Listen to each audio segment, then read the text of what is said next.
راستے سے بھٹکانے کے لیے راستوں کے نشان بدل دینا، نبی صلی اللہ علیہ وسلم نے لعنت کی اور فرمایا یہ جو ماں باپ پہ لعنت کرنا ہے اس کی تشریح میں بیان کیا. کسی صحابی نے پوچھا کہ کون ہے جو اپنے ماں باپ کو گالی دیتا ہو یا اپنے ماں باپ پہ لعنت کرتا ہو؟ نبی صلی اللہ علیہ وسلم نے فرمایا کہ تم کسی دوسرے کی ماں اور باپ کو گالی دیتے ہو، وہ تمہاری ماں اور باپ کو گالی دیتا ہے. یہ ہے اپنے ماں باپ کو گالی دینا. ہم کسی کی ماں اور باپ کو گالی دیں گے، وہ ہمارے ماں اور باپ کو گالی دے گا. یعنی کہ ہم اپنے ماں باپ کو گالی دے رہے ہیں، نہ ہم اس کے ماں باپ کو گالی دیتے اور نہ وہ ہمارے ماں باپ کو گالی دیتا. نبی صلی اللہ علیہ وسلم نے ایسے شخص پہ لعنت کی. اور اسی طرح ایک اور روایت میں آتا ہے کہ نبی صلی اللہ علیہ وسلم نے 3 لوگوں کے اوپر لعنت کی، اور جس پہ نبی صلی اللہ علیہ وسلم لعنت کر دیں وہ یقیناً اللہ کی رحمت سے دور ہو گیا. جبریل علیہ السلام آئے، نبی صلی اللہ علیہ وسلم نے ممبر پر قدم رکھا اور آمین کہا، دوسرے جو ہے سیڑھی پہ قدم رکھا پھر آمین کہا، اور تیسری سیڑھی پر قدم رکھا تو پھر آمین کہا.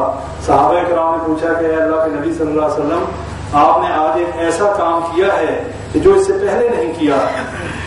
نبی صلی اللہ علیہ وسلم نے فرمایا کہ جبریل علیہ السلام نے دعا کی اور میں نے ان کی دعا پہ جو ہے آمین کہا. وہ دعا کیا تھی؟ ایک دفعہ فرمایا کہ اس شخص پہ اللہ کی لعنت ہو جس کے ماں باپ دونوں یا دونوں میں سے کوئی ایک بوڑھا ہو اور وہ ان کی خدمت کر کے جنت نہ دے، اور نبی صلی اللہ علیہ وسلم نے آمین کہا. دوسرا فرمایا کہ اس شخص پر بھی لعنت ہو کہ جس کے سامنے میرا نام لیا جائے اور میرے اوپر درود نہ بھیجے، یعنی صلی اللہ علیہ وسلم کہا جائے اور دوسرا شخص جو ہے اس کے جواب میں صلی اللہ علیہ وسلم نہ کہے، درود نہ بھیجے، اس پر بھی نبی صلی اللہ علیہ وسلم نے لعنت کی. اور تیسرا فرمایا کہ اس شخص پر بھی اللہ کی لعنت ہو کہ جس کی زندگی میں رمضان آئے اور وہ رمضان میں روزے رکھ کر اللہ تعالیٰ کو راضی نہ کر لے، اللہ تعالیٰ کی جنت کا حقدار نہ بن جائے، ایسے شخص پر بھی اللہ کی لعنت. اور بھائیوں، یہ تمام وہ باتیں ہیں کہ جو اللہ کی لعنتوں کے مستحق بننے کی باتیں ہیں، ان سے ہمارا بچنا بہت ضروری ہے. لیکن ان سب سے بڑا جرم جس کے اوپر ہم چل رہے ہیں، جو ہمارے ہاں عام ہے، قبروں کی تعظیم کرنا.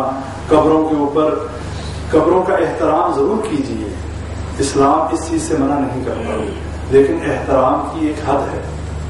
قبروں کا احترام یہی ہے کہ وہاں پر جائیں، وہاں پر جا کر اپنے لیے بھی دعا کریں اور اس مدفون شدہ شخص کے لیے دعا کریں اور اپنی آخرت کو یاد کریں. یہی احترام ہے. ان کی بے حرمتی یہ نہیں ہے کہ قبروں کو پکا بنائیں، قبروں کے اوپر مزار بنائیں. یہ قبروں کا احترام نہیں ہے، یہ نبی صلی اللہ علیہ وسلم کی سنت کی صریحاً مخالفت ہے. نبی صلی اللہ علیہ وسلم کی سنت کیا تھی؟ فتح مکہ کے موقع پر حضرت علی رضی اللہ تعالیٰ عنہ سے فرمایا کہ جو قبر اونچی دیکھو اس کو برابر کر دو، جو مورتی دیکھو اس کو مٹا دو، جو بت دیکھو اس کو گرا دو. آج کون ہے کوئی بات کر سکتا ہے کسی مزار کو گرانے کی؟ نہیں کر سکتا، اس لیے کہ ہمارے ذہنوں میں شیطان نے ان مزاروں کا احترام اس طریقے سے ڈال دیا کہ ان کو شرک کے اڈوں میں تبدیل کر دیا. قبر کا احترام ہے، قبر کی پوجا نہیں ہے. ہمیں قبروں کا احترام کرنا چاہیے، قبروں کو پوجنا نہیں چاہیے. آج جتنی بت پرستی ان قبروں کی وجہ سے ہو رہی ہے، اس لیے کہ اسلام کا کانسیپٹ قبر کا یہ ہے کہ قبر کو کچا بنایا جائے اور کچھ عرصے کے بعد، سال 2 سال 4 سال کے بعد آٹومیٹکلی وہ جگہ برابر ہو جاتی ہے، پھر اس کی جگہ دوسرا مردہ جو ہے دفن کیا جاتا ہے. ہمارے ہاں تو قبروں کے لیے جگہیں الاٹ کی جاتی ہیں، ہم تو جگہ ریزرو کرتے ہیں، پھر وہاں پر پکی قبریں بناتے ہیں. جب ہم پکی قبریں بنائیں گے یقیناً اس کے بعد وہ ہمیشہ کے لیے قائم ہو گئی. اسلام کا فلسفہ پھر اسلام نے پکی قبریں نہ بنانے کا ایک فلسفہ یہ بھی بتایا کہ چونکہ آبادی بڑھے گی، جب پہلی نسلیں ختم ہو جائیں گی تو آٹومیٹکلی دوسرے لوگ وہیں پہ دفن ہوں گے. لیکن جب ہر ایک قبرستان میں، آج قبرستانوں میں جگہ کیوں نہیں ملتی؟ اس لیے کہ ہم نے ہر قبر کو تو پکا بنا دیا. اور کہیں پہ اگر کوئی چرسی شرابی بھنگی جو ہے آ کر بیٹھ گیا، گندا جس کو اپنی طہارت کا بھی پتہ نہیں، جس کو نماز روزے کا بھی پتہ نہیں، وہ آ کر بیٹھ گیا، اس نے وہاں مزار بھی بنوا دینا ہے، اس نے وہاں پہ مشکل کشتہ بھی بنا دینا ہے، اس نے وہاں پر لوگوں کی تمام حاجتوں کا مداوع جو ہے کھڑا کر دینا ہے کہ یہ بڑے پہنچے ہوئے ہیں. نبی صلی اللہ علیہ وسلم کے بارے میں قرآن کی آیات یہ بتاتی ہیں، احادیث یہ بتاتی ہیں کہ نبی صلی اللہ علیہ وسلم کو بھی علم غیب نہیں تھا. اللہ جو چیز وحی کے ذریعے بتا دیتا نبی صلی اللہ علیہ وسلم کو پتا چل جاتا، جو اللہ نہ بتاتا نبی صلی اللہ علیہ وسلم کو بھی پتا نہ چلتا. فرشتوں کے پاس علم غیب نہیں ہے، بزرگوں کے پاس علم غیب نہیں ہے. جب نبی جیسی ہستی کے پاس علم غیب نہیں تو جو دفن ہو گئے، جو مردہ فوت ہو گئے، اس کے پاس علم غیب کہاں سے ہے؟ اسے یہ کیسے پتا چل گیا کہ میری قبر پر جو ہے چڑا آیا یا چڑی آئی، میری قبر پر کوئی دیگ لے کے آیا یا بکرا لے کے آیا؟ یہ سب لوگوں کو دھوکہ دینے کے طریقے ہیں، لوگوں کے مال اور لوگوں کے ایمان کو لوٹنے کے بہانے ہیں. اس کو سمجھیں، اس بات کو سمجھیں، اس لیے کہ ہمارا ایمان تب بگڑتا ہے کہ جب ہم ان قبر والوں کے قبروں پر جا کر نظر و نیاز دیتے ہیں. وہ قبر والے کو تو نہیں ملتی، وہ تو وہاں کے مجاور کھا جاتا ہے. اس قبر والے کو ہمارا دیگ کا دینا یا ہمارے بکرے کا دینا کیا فائدہ دے گا؟ وہ تو کھانے پینے سے آزاد ہو چکا، اس تک تو کوئی چیز نہیں پہنچتی. نہ یہ جمعرات کے جمعرات روحیں آتی ہیں. یہ کانسیپٹ کس نے بنایا کہ ہر جمعرات کو روحیں آتی ہیں اور پوچھتی ہیں کیا پکایا؟ یہ ہر چیز ہماری برے صغیر پاک و ہند کی کھانے پینے کے ارد گرد کیوں گھومتی ہے؟ اس لیے کہ مولوی کا پیٹ نہیں بھرتا. جب کوئی مر جائے تب دیگ چڑھاؤ، کل کرو، 40واں کرو، جمعرات کرو، برسی کرو. اس کے بعد اتنے دیر میں کوئی اور مر جائے گا، پھر سلسلہ شروع ہو جائے گا. اب انہوں نے اپنا راشن تو چلانا ہے، لیکن بات وہی ہے. سورہ توبہ میں اللہ فرماتا ہے ان لوگوں سے ہوشیار رہیے. یا ایھا الذین آمنوا ان کثیرا من الاحبار والرهبان لیأکلون اموال الناس بالباطل ویصدون عن سبیل اللہ. اللہ کہتا ہے اے ایمان والو، تمہارے مولویوں اور تمہارے درویشوں کی اکثریت جو ہے لوگوں کا مال باطل طریقوں سے کھاتے ہیں. مسئلہ یہ ہے ہم نے قرآن بھی نہیں پڑھا، ہم نے خود بھی قرآن نہیں پڑھا، اس لیے ہمیں بھی پتہ نہیں. اگر ہم نے قرآن پڑھا ہوتا، اس طرح کا کوئی مولوی آتا، ہم یہ آیت نکال کے سامنے رکھتے، مولوی صاحب یہ آپ کے بارے میں آیت آئی ہے، آپ کو حلوہ چاہیے، آپ کو زردہ چاہیے، کیا چاہیے؟ اور ایسے مولویوں کے لیے، ایسے علماء سو کے لیے جو لوگوں کے ایمان اور ان کے مال کے دشمن ہیں، ایسے لوگوں کو سے ہوشیار رہیے. اور ایسے لوگوں کا یہ حل ہے کہ جب بھی ختم دلوانے کی فرمائش کریں ان کے آگے ایک ٹب بھر کے پانی کا رکھیں. کہ مولوی صاحب آپ کو کھانا نہیں ملنا، یہ سارا ان لوگوں کے لیے، آپ کے لیے پانی کا ٹب ہے، آپ پانی کے جگ پیئیں بیٹھ کے. باقی سب کے لیے حلوہ بھی ہے، زردہ بھی ہے، مرغا بھی ہے، آپ کے لیے نہیں. دیکھ لیں ایک دو ختم ایسے کریں گے، تیسرے میں ختم حرام ہو جائے گا. یہ حل ہے ایسے مولویوں کا. بھائیو یہ دین بڑا آسان ہے، لیکن آسان اس کے لیے ہے جو کتاب اللہ اور سنت رسول اللہ پر چلے. اور جو علماء اس کے پیچھے لگے گا وہ ان کے مال اور اس کے ایمان کو لوٹ لیں گے. اور قیامت کے دن پھر یہ ہوگا کہ اللہ کے سامنے ایسے مولویوں کے اوپر وہ لوگ لعنتیں کریں گے کہ اے اللہ انہوں نے ہمیں گمراہ کر دیا، ان کی وجہ سے ہم گمراہ ہو گئے، اے اللہ ان کو دگنا عذاب دے. اللہ کہے گا آج تم سب کے لیے دگنا عذاب ہے، تمہیں شعور نہیں. اپنے ایمان کو بچائیں، اپنے توحید کو بچائیں، شرک سے بچیں. ان قبروں کی تعظیم کریں لیکن ان کی عبادت نہ کریں. قبروں کو پکا نہ بنائیں، قبروں کے اوپر مجاور بن کے نہ بیٹھیں، قبروں کے اوپر جو ہے قرآن خوانیاں نہ کریں، وہاں پر نمازیں نہ پڑھیں. نماز جنازہ کا کانسیپٹ دیکھیں. اللہ تعالیٰ نے جہاں پر شرک کی ذرا سی کوئی گنجائش تھی، اللہ نے وہ بھی نہیں رہنے دی. نماز جنازہ میں سجدہ نہیں ہے. اگر نبی صلی اللہ علیہ وسلم سے ایک روایت میں ثابت ہے کہ ایک قبر پر انہوں نے نماز جنازہ پڑھی کہ جس کی وہ پہلے نماز جنازہ نبی صلی اللہ علیہ وسلم نہیں پڑھ سکے تھے. لیکن عموماً آپ دیکھیں ہماری جتنی عبادات ہیں نفلی، ان میں سجدہ ہے، لیکن نماز جنازہ میں سجدہ نہیں ہے. اس لیے کہ اگر کبھی ایسی صورت ہو کہ نماز جنازہ پڑھنی پڑ جائے قبرستان کے نزدیک یا کسی قبر پر، تو اگر کوئی سجدہ کرے گا تو لوگ یہ سمجھیں گے کہ یہ غیر اللہ کو سجدہ کر رہا ہے. ہمارے دین نے تو اس حد تک خیال رکھا، لیکن ہمارے ہاں تو لوگوں، زندہ لوگوں کو، عام گجرا والا اور یہ انٹرنیٹ میں بھرا پڑا ہے، لوگ بیٹھے ہوئے ہیں ایسے کرسیوں پہ اور لوگ آ کر سجدے کر رہے ہیں. کون لوگ ہیں جی؟ یہ سارے مسلمان ہیں، مسلمانوں کے گھروں میں پیدا ہونے والے ہیں. جو سجدے کروا رہے ہیں وہ بھی تو مسلمان ہیں، اپنے آپ کو مسلمان کہتے ہیں. پھر نبیوں کو تو بھیجا گیا لوگوں کی عبادت سے نکال کر اللہ کی عبادت کی طرف لگانے کے لیے. اگر یہ لوگوں کی عبادت ہی ہونی تھی تو پھر نبیوں کے آنے کا کیا فائدہ تھا؟ اور بھائیوں، تمام امتوں میں، تمام قوموں میں اللہ نے نبیوں کو بھیجا. نبی صلی اللہ علیہ وسلم کو جتنی مشکلات اس عقیدہ توحید کو پھیلانے میں 13 سال میں آئیں، آپ اندازہ نہیں کر سکتے کہ نبی صلی اللہ علیہ وسلم حرم میں سجدے میں تھے، ایک مشرک نے آ کر نبی صلی اللہ علیہ وسلم کی کمر پر اونٹ کی اوجڑی رکھ دی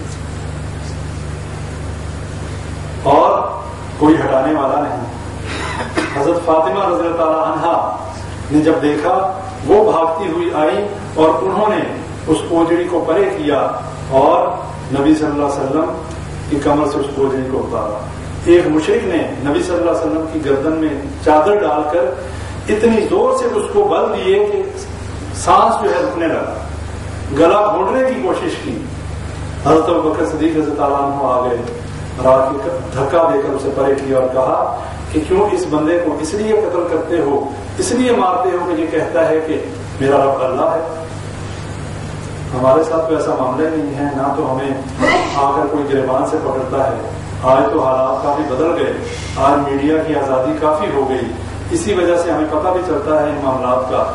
لیکن سوچنے کی بات یہ ہے، اگر نبی صلی اللہ علیہ وسلم نے اس توحید کو پھیلانے کے لیے اتنی مشکلات برداشت کی، رستے میں کانٹے بچھائے گئے، ان کی بیٹیوں کو طلاق دی گئی صرف اسی توحید کے پھیلانے کی وجہ سے، تو پھر نبی صلی اللہ علیہ وسلم کے بعد تو کسی نبی نے نہیں آنا. اب تو ہر قسم کا شرک اس امت محمدیہ میں آ چکا. نبی صلی اللہ علیہ وسلم کی واضح حدیث ہے، فرمایا کہ اس وقت تک قیامت قائم نہیں ہوگی جب تک میری امت میں سے کچھ قبائل اسی طریقے سے بت پرستی نہیں شروع کر دیں گے جیسے مشرک کیا کرتے تھے، جیسے یہود و نصارہ کیا کرتے تھے. قیامت تو آئی ہی، سمجھیں سر پہ بت پرستی ہو رہی ہے. ان کے بت کھڑے تھے، ہمارے بت لیٹے ہوئے ہیں، ہمارے بت قبروں میں لیٹے ہوئے ہیں، اور لوگ یہی سمجھتے ہیں کہ یہ ہمارے حاجت اور روا اور مشکل کشا ہے. بھائیوں، اس پیغام کو آگے تک پہنچائیں، یہ آپ تک رکنا نہیں چاہیے. یہ قبروں کو سجدے کرنا، یہ قبر والوں سے مشکل کشائی کے دعوے رکھنا، یہ عقیدے رکھنا، یہ شرکیہ عقیدے ہیں. اس شرک میں اور مشرکین مکہ کا لات منات حبل اور عزا کے سامنے قربانیاں کرنے اور ان کے سامنے سجدے کرنے میں کوئی فرق نہیں. کوئی یہ نہ سمجھے کہ مشرکین مکہ نے چونکہ کلمہ نہیں پڑھا تھا، ہم تو مسلمان ہیں، ہم نے کلمہ پڑھا ہے، اس لیے ہم میں اور ان میں کوئی فرق ہے. شرک کا گناہ ویسے ہی گناہ ہے جیسے مشرکین مکہ نے شرک کیا. اگر آج کا مسلمان کلمہ پڑھنے کے بعد شرک کرے گا، وہ یہ نہ سمجھے کہ قیامت میں اس کی نجات ہو جائے گی. اس لیے اپنی زندگیوں سے اس شرک کو نکالیے، توحید کو مضبوط تھامیں، اپنی زندگی میں سنت کا جو ہے سنت پہ عمل پیرا ہوں، بدعات سے دامن کو چھڑائیں اور اپنے اندر دینی غیرت اور اہمیت کو جگائیں. یہ ہم سب کی ذمہ داری ہے. آج اس دور سے ہم گزر رہے ہیں، اللہ نے قیامت کے دن ہم سے پوچھنا ہے، اور یہ نہ ہو کہ اس دن شرمندگی کے علاوہ ہمارے ہاتھ کچھ نہ آئے. آج ہم اپنا فرض ادا کر دیں. کسی نے ہماری گردن نہیں کاٹی، اگر ہمارے پاس اتنی طاقت نہیں کہ ہم ہاتھ سے روک سکیں تو ہماری زبان تو سلامت ہے. یہ دوسرا درجہ ہے ایمان کا. اور اگر ایسا وقت آیا کہ ہماری زبان بھی بند کر دی گئی، کم از کم ہم دل سے برا تو جان سکتے ہیں. اور اس کو اضعف الایمان کہا گیا کہ سب سے کم درجے کا ایمان ہے. اول درجے کا ایمان یہ ہے کہ برائی کو ہاتھ سے روکا جائے. اگر ہاتھ سے نہیں روک سکتے، کم از کم زبان سے اس کی تردید کی جائے. تو ہم سب زبان سے تردید کرتے ہیں کہ نہیں کرتے؟ سب ہم زبان سے تردید کرتے ہیں ہر شرک اور ہر بدعت کی.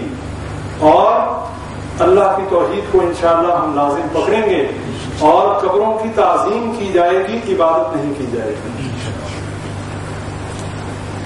اور کوئی بھی ایسا کام ہماری برادری، ہمارے قبیلے، ہمارے کنبے میں اگر ہے، ہماری ذمہ داری ہے ہم ان تک یہ بات پہنچا دیں. آپ میں سے کوئی بھی اس بات کا ذمہ دار نہیں ہے کہ ڈنڈے کے زور پہ زبردستی منوائے. آپ لوگوں کا کام یہ ہے، میرا کام یہ ہے، ہم بتا دیں. اگر کوئی مانتا ہے موسٹ ویلکم، اگر نہیں مانتا آپ کا فرض ادا ہو جائے گا قیامت کے دن اللہ آپ سے یہ نہیں پوچھے گا کہ اے بندے تجھے میری توحید کا، تجھے میرے دین کے فلاں مسئلے کا پتا تھا، تو نے کیوں نہیں بتایا؟ کتمان دین کے مرتکب نہ ہوئیے۔ اس دین میں اگر ایک بات آپ لوگوں کو پتا ہے، اپنے بھائی، اپنی بہن، اپنے اولاد، اپنی بیوی، اپنے ماں باپ ان تک پہنچا دیں، تاکہ قیامت کے دن کوئی ان میں سے آپ کا دامن پکڑ کے کھڑا نہ ہو جائے، یہ نہ ہو کہ آپ کے جنت میں جانے کا فیصلہ ہو چکا ہو اور یہی آپ کے رشتے دار آپ کا دامن پکڑ کے اللہ کی عدالت میں لے جائیں اور کہیں اے اللہ یہ خود تو جنت میں جا رہا، اس نے ساری زندگی ہمیں کبھی نیکی کا حکم نہیں دیا، خود تو بڑی تہجدیں بھی پڑھتا رہا، روزے بھی رکھتا رہا، نمازیں بھی پڑھتا رہا، لیکن کبھی ہمارے ساتھ اس بات پہ کبھی ناراضگی نہیں دکھائی۔ دنیا کا معاملہ ہوتا تھا تو آسمان سر پہ اٹھا لیتا تھا، لیکن دین کے معاملے میں کبھی ایک دفعہ بھی اس کے ماتھے پہ بل نہیں آیا کہ تم نے نماز نہیں پڑھی، جا میں تیرے سے کلام نہیں کرتا۔ یہ نہ ہو کہ قیامت کے دن ہمارے رشتے دار ہمیں جنت کی بجائے جہنم میں لے جائیں۔ اور یہ مشہور بات ہے، حدیث آپ نے سنی ہوگی کہ ایک عورت جو ہے کتنے لوگوں کو جہنم میں لے کے جائے گی، اپنی ماں، اپنے باپ کو، اپنے بھائی کو، اپنے شوہر کو اور اپنے بیٹے کو۔ کس وجہ سے؟ اسی وجہ سے اگر کسی کی بیٹی ہے اور اس نے اس کی اچھی تربیت نہیں کی، خود نمازیں پڑھتا رہا، اس کی اصلاح نہیں کی، اسے عقیدہ توحید نہیں سمجھایا اور وہ شرک میں ڈوبی رہی، قیامت کے دن وہ اپنے باپ کا گریبان پکڑے گی۔ کسی کی بیوی ہے، اس نے خود کو نیک عمل کیے، اپنی بیوی کو اس دین کے بارے میں صحیح تعلیمات نہیں دی، قیامت کے دن اس کا گریبان پکڑے گی، چاہے اس کا جنت میں جانے کا فیصلہ ہو چکا ہو، یہ عورت اس کو جہنم میں لے جائے گی۔ اس لیے بھائیوں، یہ خود غرضی کا معاملہ ہے، اس میں سیلفشنس کی ضرورت ہے۔ یہ دین کا معاملہ ایسا ہے، اپنے سر سے اتاریے۔ دنیا کے رشتے بہت محبوب ہیں، ماں باپ کا رشتہ، اولاد کا رشتہ، بیوی کا رشتہ، بہن بھائی کا رشتہ، لیکن قیامت کے دن یہی رشتے جو ہیں ہمارے لیے باعث پکڑ بن جائیں گے۔ اس وقت ہم پچھتائیں گے کہ کاش یہ ہمارے رشتے ہوتے ہی نہ۔ لہذا آج کی ناراضگی اور آج کا قطع تعلقی بہتر ہے، آج کا ان تک پہنچا دینا بہتر ہے، کل قیامت کے دن وہ آپ کا گریبان پکڑیں، اس سے بہتر ہے آج وہی کمائیں جو حلال رزق ہے، جو آپ کا حق ہے وہی کمائیں، زیادہ دولت کے چکر میں نہ پڑیں۔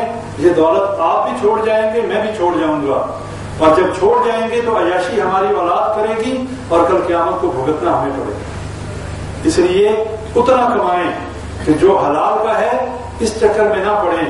جو زندگی آپ کی ہے، اللہ نے آپ کو رزق دیا، جو پیچھے ہیں، جو اللہ ان کا ذمہ دار ہے، اللہ ہی ان کا جو ہے کارساز ہے، اللہ ہی ان کا حاجت روا اور مشکل کشا ہے، اللہ خود ان کو رزق دے گا، ہمیں یہ ٹینشن لینے کی ضرورت نہیں۔ اللہ تعالیٰ سے دعا کریں، اللہ تعالیٰ ہمیں صحیح عقیدہ توحید کا فہم نصیب فرمائے۔ اللہ تعالیٰ جتنے ہم سے گناہ جان بوجھ کر اور جتنے انجانے میں ہو چکے، اللہ تعالیٰ ان سب کو معاف فرمائے۔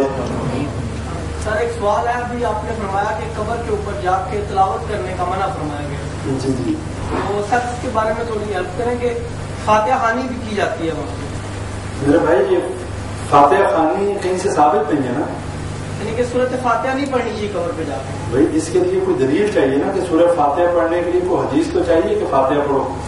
سر کوئی ایسی حدیث